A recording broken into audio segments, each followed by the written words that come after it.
प्रतिबंध की घोषणा के साथ ही जो सबसे पहले दिखाई देता है वह शोर नहीं, शून्य होता है। राष्ट्रीय स्वयंसेवक संघ की गतिविधियां एक ही क्षण में रुक जाती हैं। कार्यालय बंद हो जाते हैं, बैठकें समाप्त हो जाती हैं। प्रकाशन, संपर्क और सार्वजनिक उपस्थिति सब अचानक अदृश्य हो जाते हैं। यह किसी संघर्ष का दृश्य नहीं था। न कोई जुलूस, न कोई प्रतिक्रिया, न कोई सार्वजनिक प्रतिरोध। जो था वह था एक अचानक पैदा हुआ मौन। हजारों स्वयंसेवक जो नियमित दिनचर्या में जुड़े थे, अब बिना निर्देश के खड़े थे। न नेतृत्व सामने था, न कोई सार्वजनिक संकेत।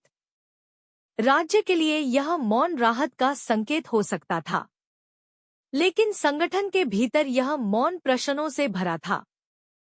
क्या यह अंत है? क्या यह अस्थायी ठहराव है? या किसी नए रूप की शुरुआत? यह शून्य केवल बाहरी गतिविधियों का नहीं था, यह पहचान का भी शून्य था। पहली बार संघ को अपने अस्तित्व को राज्य की परिभाषा के भीतर देखना पड़ रहा था। इस चरण में न कोई रणनीति घोषित होती है, न कोई दिशा तय की जाती है, केवल अनुशासन बचा रहता है। प्रतिक्रिया न करने का अनुशासन। यही वह क्षण था जहां संगठन टूट भी सकता था, लेकिन वह ठहरता है। और यही ठहराव आगे चलकर एक गहरे परिवर्तन की नींव बनता है। प्रतिबंध के बाद अगला चरण दृश्य से अधिक प्रशासनिक था। देश के विभिन्न हिस्सों में गिरफ्तारियां शुरू होती हैं। ये गिरफ्तारियां किसी एक स्थान तक सीमित नहीं थी और न ही किसी एक वर्ग तक। शिक्षक, छात्र, कार्यालय कर्मचारी, व्यवसायी और ग्रामीण स्वयंसेवक, अलग अलग पृष्ठभूमियों के लोग एक ही प्रक्रिया के अंतर्गत आते हैं। यह कोई दमनकारी अभियान नहीं था जिसमें हिंसा या टकराव दिखाई दे। यह एक निरोधात्मक कार्रवाई थी। राज्य की दृष्टि में संभावित जोखिम को अस्थायी रूप से नियंत्रित करने का प्रयास। गिरफ्तार लोगों पर न तो तुरंत मुकदमे चलाए जाते हैं, न ही सार्वजनिक आरोप पत्र सामने आते हैं। अधिकांश मामलों में निरोध बिना स्पष्ट समय सीमा के होता है। जेलों का वातावरण भी असाधारण नहीं, बल्कि अनुशासित और प्रतीक्षारत था। कोई नारेबाजी नहीं, कोई सामूहिक विरोध नहीं। यहाँ एक महत्वपूर्ण बिंदु उभरता है। संगठन के भीतर किसी हिंसक प्रतिक्रिया का अभाव। यह मौन डर का संकेत नहीं था, बल्कि अनुशासन का परिणाम था। लेकिन कारावास केवल शारीरिक निरोध नहीं था, यह मानसिक अनिश्चितता भी था। कितने समय तक? किस शर्त पर? और उसके बाद क्या? यह चरण संघ के इतिहास में एक परीक्षा बन जाता है, जहां संगठन क्रिया से नहीं, संयम से परखा जाता है। गिरफ्तारियों और कारावास के बाद जो सबसे अधिक स्पष्ट होता है, वह कोई प्रतिक्रिया नहीं, मौन होता है। यह मौन आकस्मिक नहीं था। यह किसी भय से उपजा हुआ भी नहीं था। यह एक सचेत निर्णय था।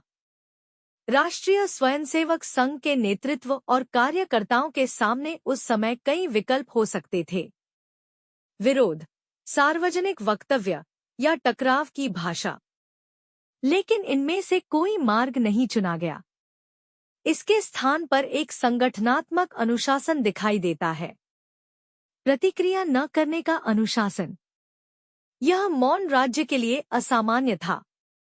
जिस संगठन को संभावित अस्थिरता का स्रोत माना जा रहा था, वह सार्वजनिक रूप से निष्क्रिय बना रहा। न कोई बयान, न कोई प्रतिरोध, न कोई सामूहिक आह्वान। लेकिन यह निष्क्रियता नहीं थी, यह अंतर्मुखी अवस्था थी। जेलों के भीतर और बाहर एक प्रश्न गहराने लगता है। हम कैसे देखे जा रहे हैं? यह पहला अवसर था जब संघ स्वयं को अपने उद्देश्यों से नहीं, बल्कि राज्य की दृष्टि से देखने का प्रयास करता है। यह आत्मपरीक्षण रणनीति नहीं बनता, बल्कि पहचान का प्रश्न बन जाता है। मौन के भीतर भविष्य के कई संकेत छिपे होते हैं, संरचना, भाषा और सार्वजनिक स्वरूप को लेकर। यहीं से संघ का अगला चरण जन्म लेता है, जहां संघर्ष नहीं, स्पष्टीकरण प्रमुख होगा। गिरफ्तारियां, कारावास और संगठनात्मक मौन, इन सबके बीच एक और प्रक्रिया चुपचाप चल रही थी। यह प्रक्रिया बाहर दिखाई नहीं देती, लेकिन भीतर गहराई से महसूस की जाती है। आंतरिक संकट। यह संकट नेतृत्व का नहीं, व्यक्ति का नहीं, बल्कि संस्था की आत्मसमझ का था। संघ के भीतर प्रश्न उठने लगते हैं। क्या हम सही रूप में समझे जा रहे हैं? क्या हमारी संरचना स्पष्ट है? क्या हमारा सार्वजनिक स्वरूप राज्य के लिए अस्पष्ट बन गया है? ये प्रश्न किसी सार्वजनिक मंच पर नहीं पूछे जाते, न बैठकों में, न घोषणाओं में। ये प्रश्न जेल की कोठरियों में, बंद कमरों में और निजी संवादों में जन्म लेते हैं। यह पहला अवसर था जब संगठन अपने उद्देश्य को अपने ही दृष्टिकोण से नहीं, बल्कि राज्य की निगाह से देखने की कोशिश करता है। यह आत्मालोचना कमजोरी का संकेत नहीं थी, यह परिपक्वता का संकेत थी। लेकिन इस प्रक्रिया में अनिश्चितता बनी रहती है। क्या मौन पर्याप्त है? क्या अनुशासन समझा जाएगा? या क्या और स्पष्टता की आवश्यकता है? यहीं से यह चरण केवल संकट नहीं रहता, यह पुनर्परिभाषा की ओर एक धीमा कदम बन जाता है। संघ के इतिहास में यह वह मोड़ है जहां प्रतिक्रिया नहीं, आत्मप्रेक्षण निर्णय की दिशा तय करता है। आंतरिक संकट के बाद मौन केवल ठहराव नहीं रहता, वह दिशा खोजने लगता है। संघ के भीतर यह स्पष्ट होने लगता है कि केवल संयम पर्याप्त नहीं होगा। यदि संगठन को राज्य और समाज दोनों की दृष्टि में स्पष्ट होना है, तो उसे स्वयं को परिभाषित करना होगा। यहाँ आत्मप्रेक्षण भावनात्मक नहीं रहता, वह संरचनात्मक बन जाता है। प्रश्न अब बदल जाते हैं। हम क्या हैं? हम कैसे कार्य करते हैं? और हम अपने उद्देश्य कोडोट किस भाषा और नियमों में व्यक्त करते हैं? यहीं से संरचना की आवश्यकता सामने आती है। अनौपचारिक परंपराएं, अघोषित नियम और मौखिक निर्देश अब पर्याप्त नहीं माने जाते। राज्य के साथ संवाद के लिए स्पष्टता अनिवार्य थी, और स्पष्टता के लिए लिखित ढांचा आवश्यक। यह परिवर्तन किसी बाहरी दबाव का तत्काल परिणाम नहीं था, यह उस समझ का परिणाम था कि अस्पष्टता संदेह को जन्म देती है। आत्मप्रेक्षण अब रणनीति नहीं, संस्थागत उत्तरदायित्व बन जाता है। यह वह क्षण था जहां संघ अपने अस्तित्व को रक्षा की भाषा में नहीं, स्पष्टीकरण की भाषा में रखता है। यहीं से अगले चरण की नींव पड़ती है। संविधान, संवाद और सार्वजनिक उत्तरदायित्व।